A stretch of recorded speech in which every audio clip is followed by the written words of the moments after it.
Morning students, मेरा नाम है वैभव। आज हम पढ़ेंगे समुच्चय सेट्स का भाग 11। अभी तक हम 10 भाग पढ़ चुके हैं। आज हम 11वें भाग पर दृष्टि डालेंगे और इसे अच्छे से समझेंगे। ठीक है, चलिए फिर बिना किसी देरी के शुरू करते हैं।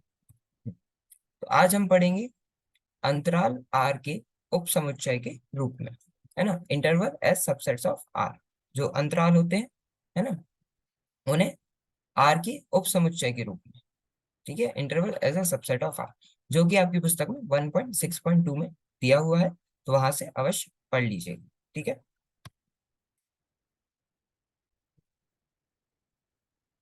अंतराल आर के उप समुच्चय के रूप में मान लीजिए कि ए बी वास्तविक संख्या, ए बी आर समुच्चय का भाग है। मतलब ए और बी जो है वह क्या है, वास्तविक संख्या है।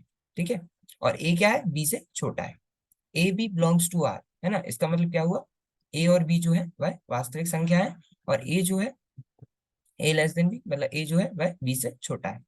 तब वास्तविक संख्याओं का समुच्चय, है ना, तब क्या, वास्तविक संख्याओं का समुच्चय, जहां पे सभी y के लिए समुच्चय, जहां y क्या है, a से लेके बीच की संख्या है ना। a से लेके बीच की संख्या है। इसमें देखिए a से लेके बीच की, a और b इसमें सम्मिलित नहीं, a से बड़ा और b से छोटा। मान लीजिए a और b के बीच में अगर 1 और 2 है, तो हम 1 और 2 को गिनेंगे, a और b को नहीं गिनेंगे। एक विवृत अंतराल कहलाता है, और प्रतीक ए बी छोटे कोष्ठक के अंदर द्वारा निरूपित होता है ना। ये वाले कोष्ठक अभी याद रखना, क्योंकि अब कोष्ठक कोष्ठक जैसे जैसे बदलेंगे उससे अर्थ भी बदल सकता है ना। छोटे कोष्ठक के अंदर ए और बी द्वारा निरूपित होता है।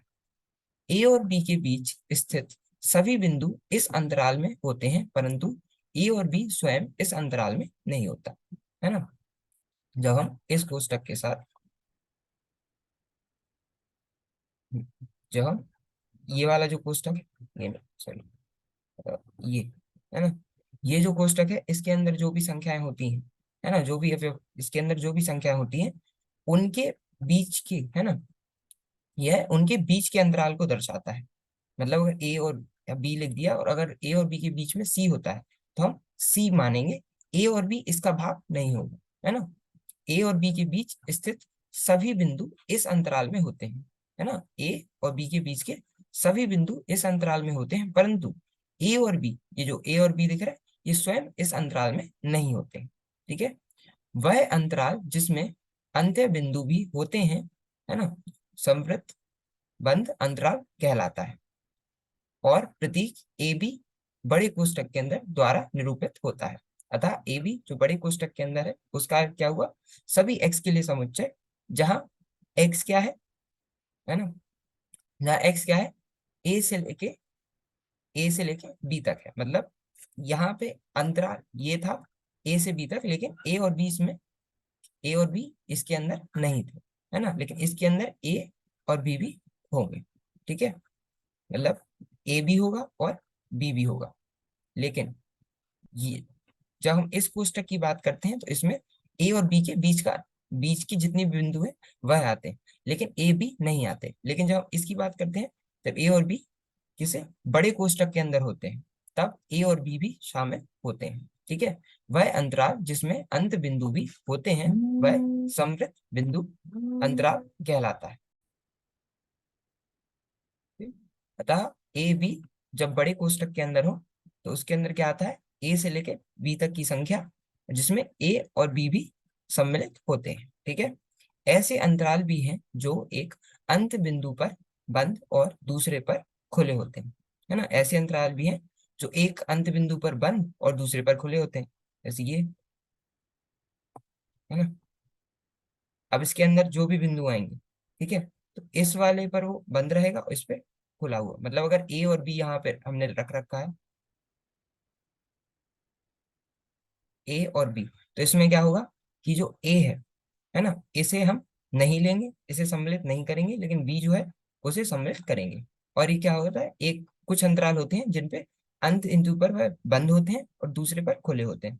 मतलब अगर इसमें हम एक जगह इंफिनिटी कर दें, ठीक है, तो इसका मतलब क्या होगा कि अब ये अनंत तक जाएगा, तो यह क्या हुआ, खुला नहीं रहा। ठीक है, कुछ इस प्रकार के भी अंतराल होते हैं।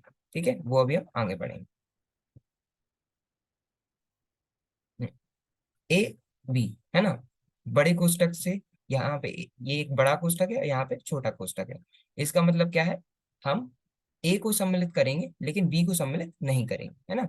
सभी एक्स के लिए समुच्चय जहाँ पे एक्स क्या है, ए से बीच का अंतराल है, जहां पर ए सम्मिलित है लेकिन बी सम्मिलित नहीं, मतलब ए और ए से बड़ा लेकिन बी से कम। ठीक है, ए से बी तक एक खुला अंतराल है जिसमें ए अंतविष्ट है किंतु बी अ है ना, और बी क्या है, अपवर्जित है। क्या है, अपवर्जित है।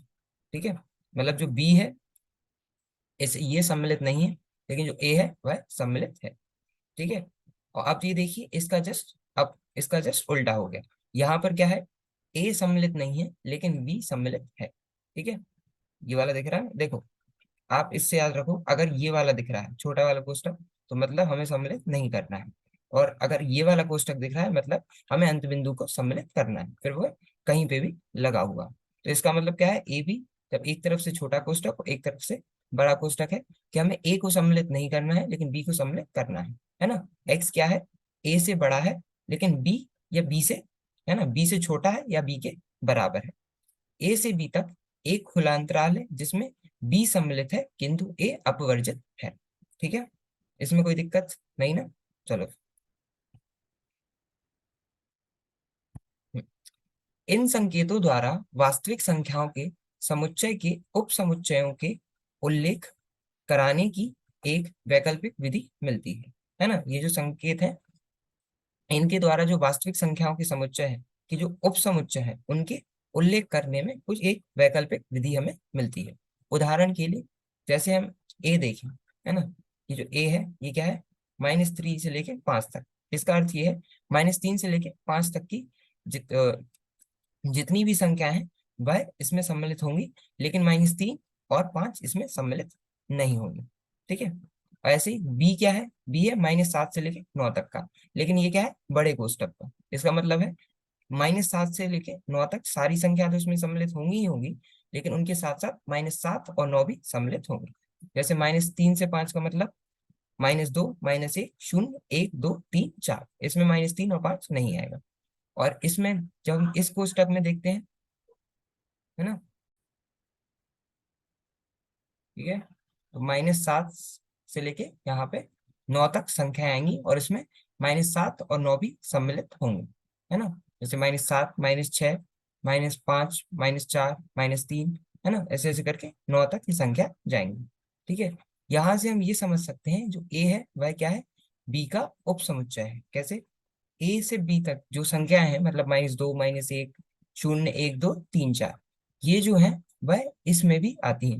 ये जो समुच्चय बी है ना, बी है, इसमें भी आती है, क्योंकि इसमें भी -2, -1, 0 से लेके 1, 2, 3, 4 तक संख्या इसमें भी आती है। तो ए के जो अवयव है वह बी में पाए जा रहे हैं, तो ये क्या होगा, बी का उप समुच्चय कहलाएगा। ठीक है, समुच्चय 0 से लेके अनंत, है ना, इसमें क्या हो रहा है, हम 0 को लेंगे और अनंत तक जाएंगे। ठीक है, इसमें क्या है, 0 से अनंत तक। ऋणेतर वास्तविक संख्याओं के समुच्चय को दर्शाता है ना, ये क्या, वास्तविक संख्याओं के समुच्चय को दर्शाता है। जबकि -0 से लेकर, ये क्या है, ये धनात्मक वास्तविक संख्याओं को दर्शाता है, और ये ऋणात्मक वास्तविक संख्याओं को दर्शाता है। ठीक है, क्योंकि यहाँ पे 0 से लेके प्लस के अनंत तक, मतलब इंफिनिटी तक हम जाएंगे, और इसमें हम माइनस इंफिनिटी से 0 तक आएंगे, और इसमें जो 0 है वह सम्मिलित नहीं है, लेकिन इसमें जो था 0 सम्मिलित है ना। जबकि -इंफिनिटी से लेके 0 छोटे कोष्टक के अंदर, है ना, ये ऋण वास्तविक संख्याओं के समुच्चय को दर्शाता है। ठीक है, ये धनात्मक और ये ऋणात्मक। -इंफिनिटी से लेके इंफिनिटी, ठीक है, माइनस अनंत से अनंत तक विस्तृत रेखा से संबंधित वास्तविक संख्याओं के समुच्चय को प्रदर्शित करता है। ठीक है, माइनस अनंत से लेके ये जो है ना, इस अनंत तक, मतलब इनके बीच की जितनी भी संख्याएं हैं, है ना, ये क्या, विस्तृत रेखा से वास्तविक संख्याओं के समुच्चय को प्रदर्शित करते हैं। ये पूरे वास्तविक संख्याओं का समुच्चय है, माइनस इन्फिनिटी से लेके प्लस इन्फिनिटी तक। ठीक है, इसमें कोई दिक्कत नहीं ना। चलो, वास्तविक रेखा पर आर के उप समुच्चयों के रूप में वर्णित उपयुक्त अंतरालों को आकृति 1.1 में दर्शाया गया है। यह आकृति 1.1, और इसमें क्या, जो वास्तविक संख्या आर थी उनके उप समुच्चयों को के अलग अलग रूपों को दर्शाया गया है। जैसे कि ए से लेके बी तक, जब हम छोटे कोष्टक में ए भी लिखेंगे, है ना, तो इसका मतलब क्या है, ए से लेके बी तक की सारी संख्याएं या फिर सारे अवयव ए और बी को छोड़कर। तो अगर हम मान लें कि ये हमारी नंबर लाइन है ना, ये जो है वह हमारी नंबर वास्तविक रेखा है ना, तो ये ए से लेके बी तक का ये जो है ना, ये जो भाग दिख रहा है इस रेखा पे ए से लेके बी तक का, तो सिर्फ इसमें ये जो भाग है इसी को दर्शाया गया है, ए और बी इसमें नहीं लिए गए हैं। कहने का तात्पर्य यह है कि जब हम ए बी को छोटे कोष्ठक में लिखते हैं तो ए से लेके 20 तक के सारे अवयव आते हैं, लेकिन ए और बी जो कि सम्मिलित नहीं होते, है ना, ए और बी यहाँ पे सम्मिलित नहीं है, जबकि आप यहाँ देखोगे तो ए और बी भी सम्मिलित है। ठीक है, यहाँ पे ए बी का मतलब क्या है ना, जब वो बड़े कोष्ठक में है, इसका मतलब है ए और बी भी साथ में सम्मिलित है। ठीक है, और अगर ए और बी का मतलब क्या है कि ए सम्मिलित है लेकिन बी सम्मिलित नहीं। ठीक है, और ए बी का, इस वाले ए बी का मतलब क्या है कि बी सम्मिलित है लेकिन ए सम्मिलित नहीं। ठीक है, इसमें कोई दिक्कत नहीं ना, समझ आ गया। चलो, यहाँ हम ध्यान देते हैं कि एक अंतराल में असंख्य असीम मात्रा में अनेक बिंदु होते हैं। ठीक है, क्या होता है, एक अंतराल में असंख्य असीम मात्रा के अनेक अनेक मतलब अनंत बिंदु होते हैं। उदाहरणार्थ समुच्चय, है ना, जैसे सभी एक्स के लिए समुच्चय, जहाँ एक्स क्या है, वास्तविक संख्या है, और एक्स क्या है, -5 से बड़ा है और 7 से छोटा और उसके बराबर है। मतलब इसे अगर हम लिखना चाहें तो ऐसे लिख सकते हैं, है ना, लिख सकते हैं। तो इसमें क्या होगा, जो -5 होगा, है ना, ये सम्मिलित नहीं होगा, लेकिन जो 7 है वह सम्मिलित है। इसको हम अंतराल -5 से 7 रूप में लिख सकते हैं, तथा अंतराल -3 5 को समुच्चय निर्माण रूप में हम इस प्रकार से लिख सकते हैं। -3 5 मतलब बड़े वाले कोष्टक में की, है ना, -3 की तरफ बड़ा वाला कोष्टक है और 5 की तरफ छोटा कोष्टक। इसका मतलब है -3 -2 1, मतलब -3 -2 -1 0 1 2 3 और 4। यहाँ पे -3 सम्मिलित होगा लेकिन 5 सम्मिलित नहीं होगा। इस समुच्चय को हम निर्माण रूप में अगर लिखेंगे कुछ इस प्रकार से लिख सकते हैं कि सभी एक्स के लिए समुच्चय जहाँ एक्स क्या है, -3 से बड़ा या बराबर और 5 से कम है। मतलब इसमें -3 सम्मिलित होगा, क्या होगा, इसका रोस्टर रूप क्या होगा, -3 -2 -1 0 1 2 3 और 4। ठीक है, इसमें 5 सम्मिलित नहीं होगा क्योंकि यहाँ पे छोटे कोष्टक से बंद था। हम इस रूप से लिख सकते हैं। संख्या b-a को अंतराल ab तथा ab में से किसी भी लंबाई कहते हैं। b-a को कैसे, ab मतलब a और b दोनों सम्मिलित ना हो, या फिर ab जहाँ पे a भी सम्मिलित हो और b भी सम्मिलित हो, या फिर इस वाले ab में जहाँ पे a सम्मिलित है लेकिन b नहीं, है ना, ये सिर्फ कोष्टक के अलग अलग होने से इनके अर्थ बदल रहे हैं। तथा ab जहाँ पे a सम्मिलित नहीं है लेकिन b सम्मिलित है, इनमें से किसी की भी लंबाई कह सकते हैं। ठीक है, इसमें कोई दिक्कत नहीं ना। ठीक है, तो आज के लिए हम इतना ही रखते हैं। आज हमने क्या पढ़ा, आज हमने अंतराल आर की उप समुच्चय के रूप में, है ना, जिसे हम interval as a subset of R बोलते हैं, इस पे चर्चा की, और ये आपकी पुस्तक में 1.6.2 पर है, तो इसे अवश्य वहां से पढ़ लीजिएगा। ठीक है, बाकी अगले भाग में अब हम घात समुच्चय जिन्हें हम पावर सेट के नाम से जानते हैं, और सार्वत्रिक समुच्चय जिन्हें हम यूनिवर्सल सेट के नाम से जानते हैं, इन पे चर्चा करेंगे। और ये आपकी पुस्तक में 1.7 और 1.8 पर दिए हुए हैं, तो अवश्य वहां से देख लीजिएगा, फिर हमें अपने भाग में पढ़ेंगे। ठीक है, तो आज के लिए इतना ही, मिलते हैं अगले भाग में। धन्यवाद, थैंक यू।